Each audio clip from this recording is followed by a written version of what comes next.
Então, meu querido Chico Xavier, na voz do poeta, eu queria aqui mandar primeiramente um abraço, bota o óculos escuro para ficar mais parecido.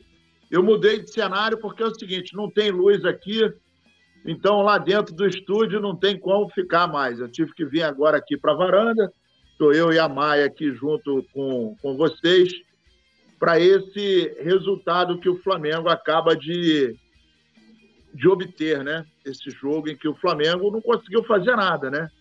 O Flamengo, lamentavelmente, teve a infelicidade de não conseguir organizar o seu jogo.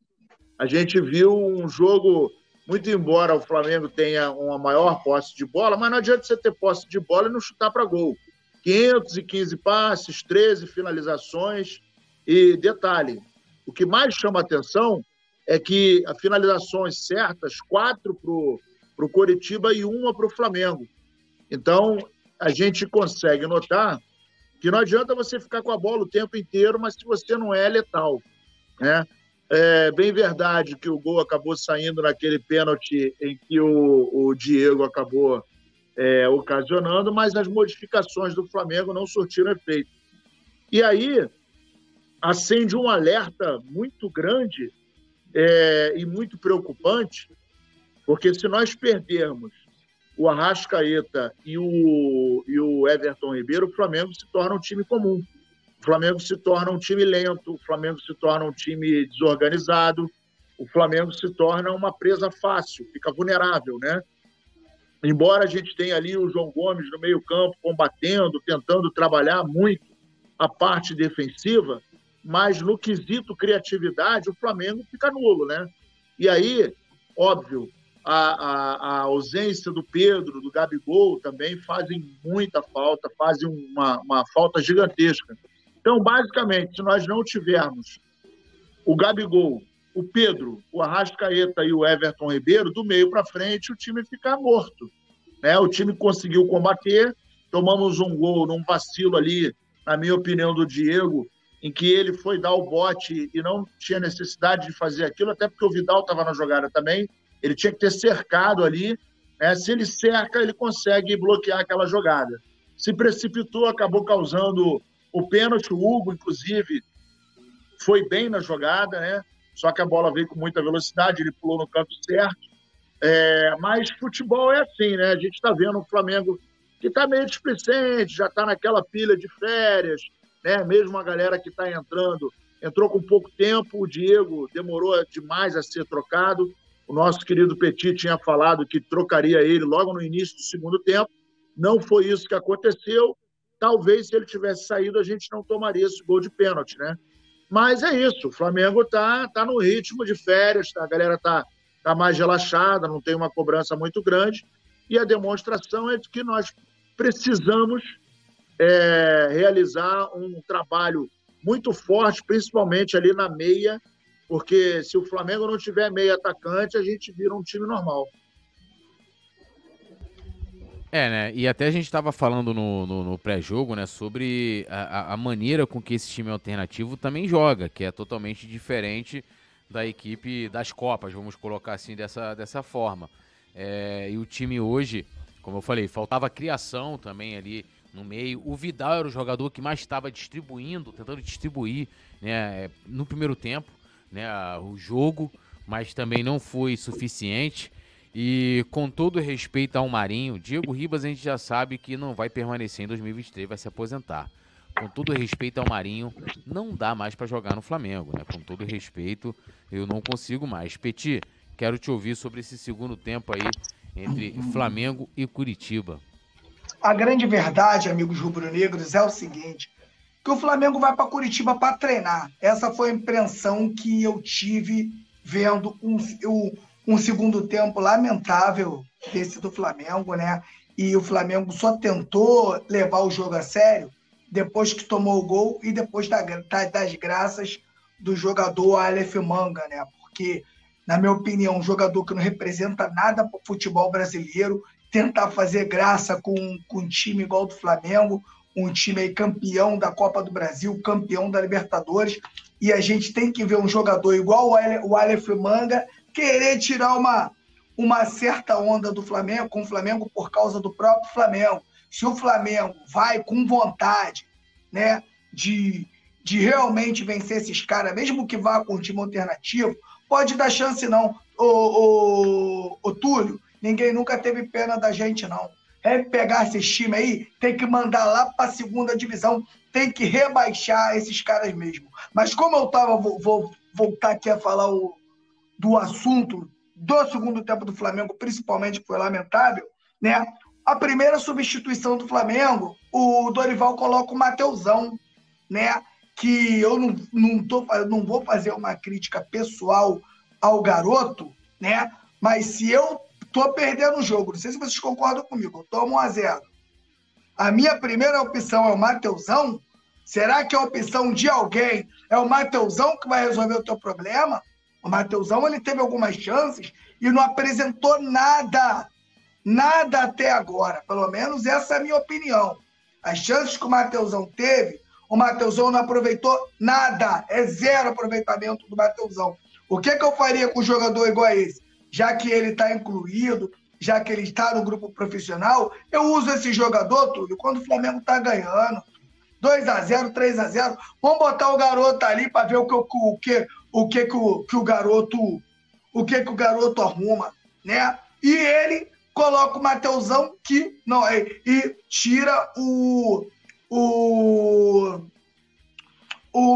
Matheus França, né? Recua o Matheus França para o Matheus França dar velocidade. Eu falei aqui no intervalo que o time do Flamengo precisa de um pouco mais de criatividade, de um pouco mais de velocidade, e ele esperou o Flamengo tomar o Dorival. Cara, eu adoro o Dorival, mas o Dorival tem umas que às vezes ele precisa esperar as coisas acontecer, cara, para tomar uma atitude. Ele substitui o Diego depois que o Flamengo toma o gol. Aí ele coloca o Mateusão, recua o Matheus França e tenta colocar o Rodinei para dar aquela triangulação que eu falei do lado direito. Só que o Rodinei também não acrescenta nada. O Rodinei entrou displicente no jogo, errando tudo que tentou, né? De repente, aquela coisa do próprio jogo, é um jogo que não acrescenta mais nada, tu fica no banco de bobeira ali, conversando, batendo papo, às vezes não tá nem ligado, às vezes no que tá acontecendo no jogo, e às vezes você entra assim, né? Essa é a verdade. O Cebolinha, que na minha opinião tentou muito, não fez um grande jogo, tentou muito, mas não teve o apoio do Ayrton Lucas e o cara que atuava perto dele ali era o Vidal. O Vidal, ele toca a mão. Eu vou avisando aqui para vocês. Para depois, né? Um montão. O Túlio falava direto. Um montão de gente. Vidal tem que ser titular, Vidal tem que ser titular. Aqui, gente, eu não tô atribuindo nenhuma culpa da vitória ao Vidal. O Vidal, ele joga desse jeito aí mesmo. O futebol desse é o Vidal. Mas é gostosinho quando tá ganhando. Posse de bola, jogador extremamente inteligente, toca a bola de primeira, beleza, Túlio. Mas não tem uma última bola, entendeu? Não pisa na área. Então, vocês não vão esperar do Vidal que o Vidal jogue naquela posição e seja um cara decisivo, que não vai ser, cara.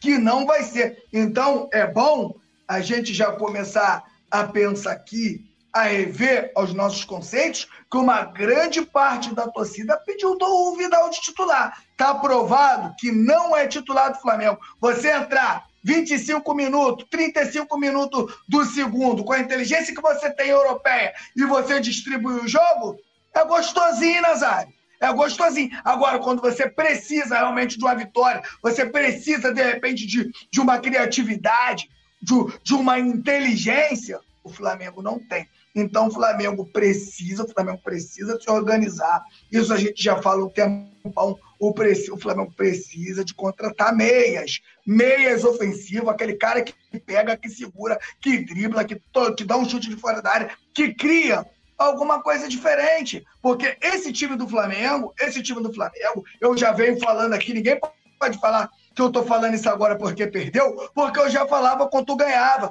Criou-se uma narrativa com as vitórias do Flamengo que o Flamengo tinha um time B, Túlio. O Flamengo não tem um time B. O Flamengo tem, no máximo, um time meio bom. O Flamengo não tem um time B. Se você tem a proposta, né? O Jorge Jesus, ele usou uma proposta.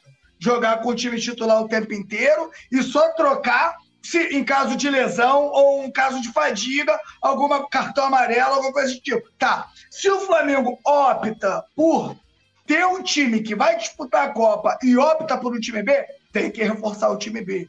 Esse time B, por mais que seja um jogo festivo, você vê que é um time intuitivo, é um time que não tem criatividade, principalmente pelo seu meio-campo. Eu acho que a zaga desse time joga bem, é uma zaga boa, né? É uma zaga sólida, uma zaga que pode atuar junto com a zaga titular. Beleza. Agora, tem jogadores desse time que, se jogar inserido nos titulares, vai conseguir fazer alguma coisa. Mas agora, você inserido só com reservas, é complicado. E o Flamengo, na minha opinião, não leva o jogo a sério, né? Principalmente no segundo tempo, e só tentou levar a sério, só tentou brigar, depois que tomou o gol e o Curitiba começou a tirar uma onda. Aí, vou jogar. Só que aí, parceiro, quando o Flamengo mete o Rodinei, o que o técnico faz? O gordinho dele lá mete o Egídio assim, não botou Egídio de lateral esquerda, ele botou Egídio de ponta esquerda. Para quê?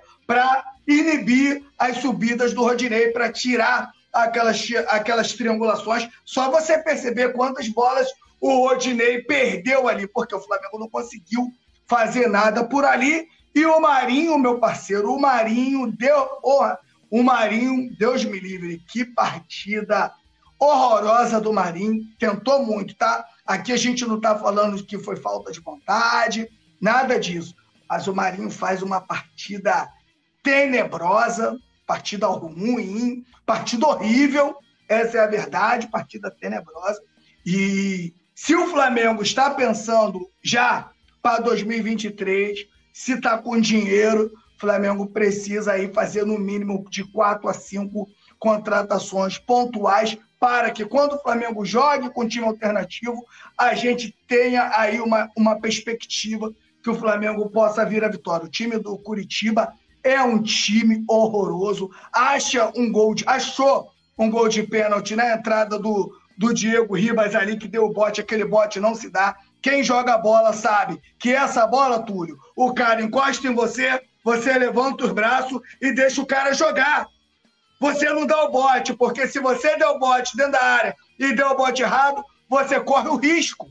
E esse risco você não pode correr. O jogador já estava de costas, nem que tu deixe ele chutar no gol. Aí é mérito do cara. Se ele passou por você, acertou o gol, parceiro, é mérito do cara. Mas se você dá o bote ali, você corre o risco de fazer o pênalti, deu o bote ali. Eu nem sei, não sei se vocês concordam comigo, vocês que estavam aí fazendo o jogo, eu nem sei se o bote do Diego tem força para derrubar o jogador do Curitiba. Eu achei que mesmo que o Diego tenha tentado o bote, ele tenta recuar a perna ali. Eu não sei se realmente teve força para derrubar ou não teve, mas o que importa mesmo é que o Flamengo faz mais um jogo horroroso. Eu não sei já se o Flamengo já está assim, eu não sei se tem aquela coisa, né, Túlio? Pô, será que os caras ainda estão concentrando? Será que esses caras ainda têm uma pré-eleição fervorosa para ir para o jogo e ganhar? Para mim, o Flamengo fez um jogo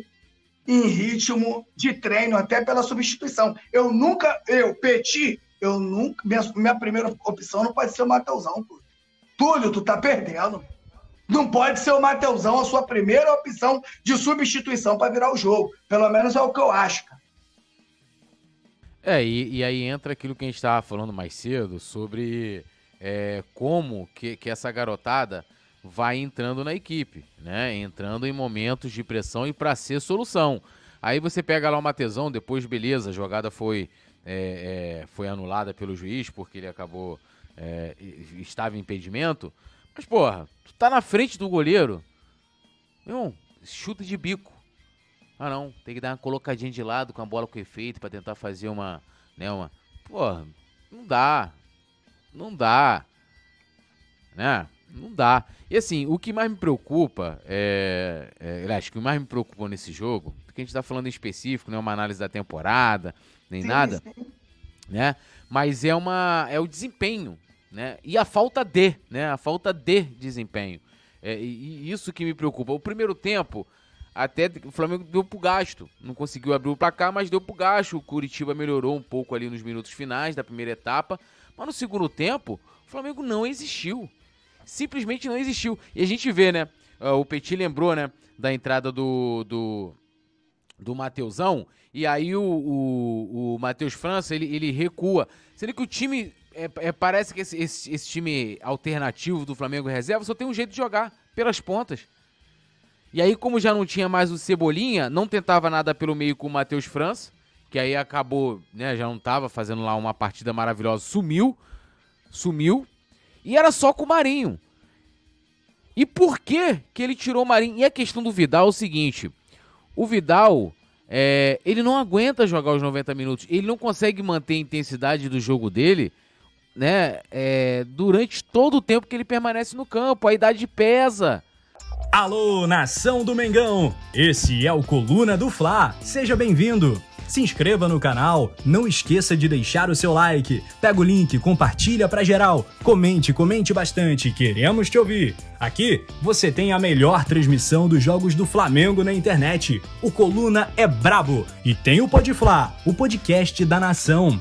É muita resenha e um show de cobertura do maior do mundo, do jeitinho que a nação merece. Esse é o Coluna. Saudações rubro-negras.